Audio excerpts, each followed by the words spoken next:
Assalamualaikum, kami daripada kumpulan 13 ingin membentangkan hasil kerja perkumpulan kami yang bertemakan fashion, dan isunya ialah evolusi baju Melayu mengikut peredaran zaman.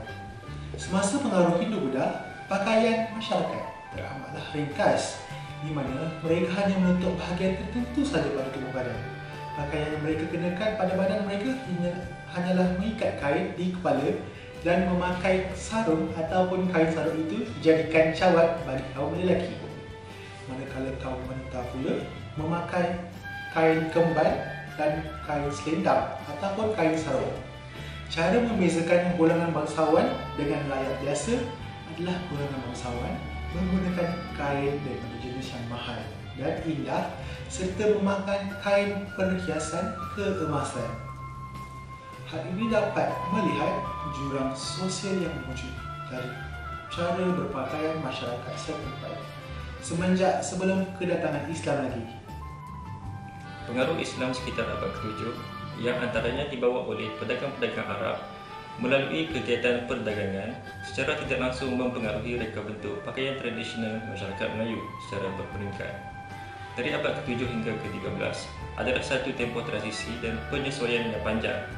Walaupun agama Islam telah tersebar di dalam Melayu, namun pengaruh Hindu-Buddha masih lagi kuat. Dari segi pakaian, masyarakat tempatan telah mula berpakaian secara sopan dengan menutup badan mereka dengan baju. Baju Melayu kancing dan kerah adalah salah satu jenis pakaian tradisional Melayu yang telah mengalami evolusi sepanjang masa.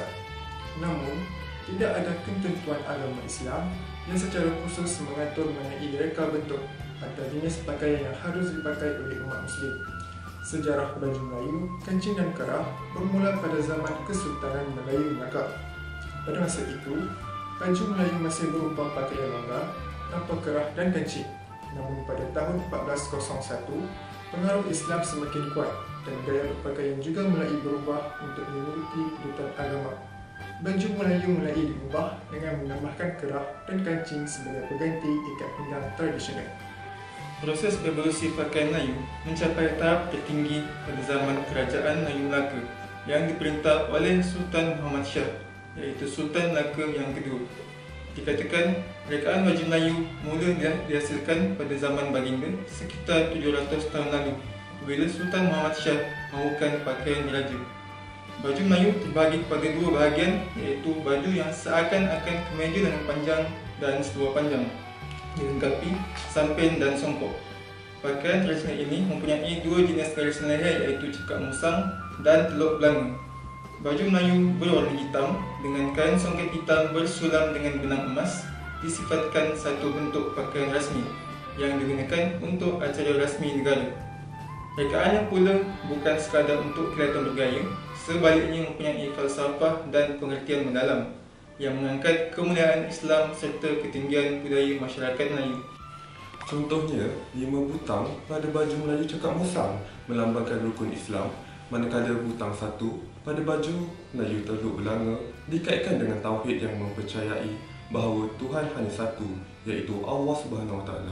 Selain itu, 3 saku di bahagian hadapan baju melambangkan akidah, Islam dan ihsan, manakala samping pula membawa maksud kesungguhan dalam menjaga maruah, aurat dan juga syahwat. Bukan sahaja itu, pemakaian samping juga ada membawa maksud yang tersurat, iaitu samping di bawah lutut bermaksud si pemakainya sudah berkahwin, manakala di atas lutut bermaksudnya pemakainya masih lagi bujang. Sekiranya seseorang yang sudah berkahwin tetapi memakai samping di atas lutut, itu menandakan dirinya mungkin ingin menambah isteri.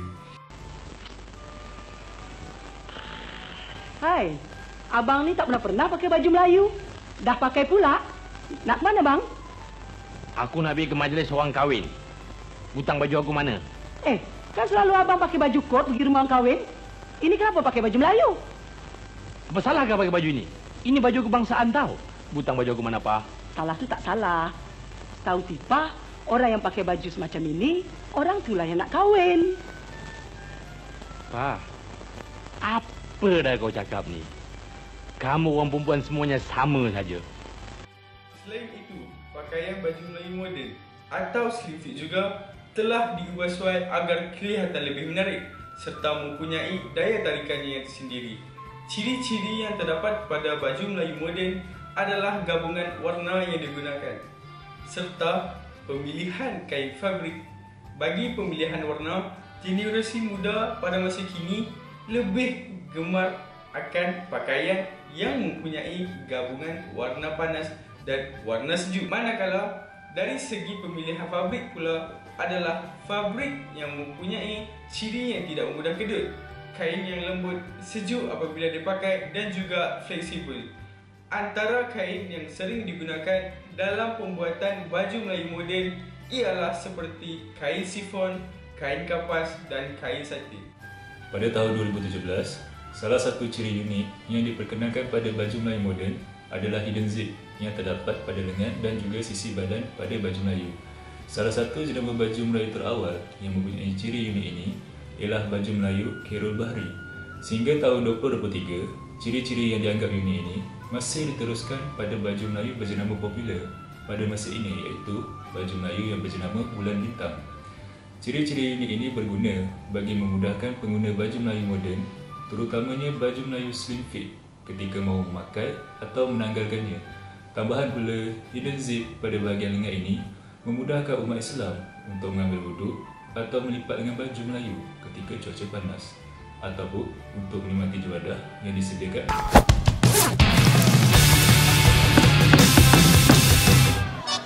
Pada tahun 2023, baju Melayu mengalami evolusi yang kontroversi di mana jenama berhati oleh Kelvin telah mencipta baju Melayu crop top yang viral lalu menerima kecaman warga maya di Malaysia. Hal ini dikatakan demikian kerana konsep baju Melayu ini mendedahkan sebahagian badan pemakainya yang bertentangan dengan baju Melayu klasik yang mempunyai makna falsafah Islam. Asal baju Melayu yang menerapkan budaya Islam iaitu menutup aurat telah lama berada di dalam masyarakat Malaysia itu sendiri. Hal ini akan mencetuskan kontroversi kerana terdapatnya campuran budaya asing dalam baju Melayu tradisional yang bercanggah dengan ideologi setempat. Kesimpulannya, sudah jelas sudut diperkatakan bahawa pakaian tradisional Malaysia iaitu baju Melayu telah menjadi identiti bagi bangsa Melayu walaupun pakaian baju Melayu tersebut telah berevolusi berdasarkan pengaruh-pengaruhnya pada zaman tertentu. Bermula daripada pengaruh Hindu-Buddha yang masih lagi diterapkan sehingga datangnya pengaruh Islam, baju Melayu tetap terus relevan, terutama bagi mereka yang gemar memakai baju Melayu dengan gaya moden yang akan membuatkan pemakaiannya kelihatan segak dan bergaya jika dipakai dengan pakaian yang lengkap, bersamping dan bersongkok atau bertanjak. Diharapkan agar pemakaian tradisional ini dipelihara dan terus menjadi pakaian rasmi negara Malaysia yang tercinta.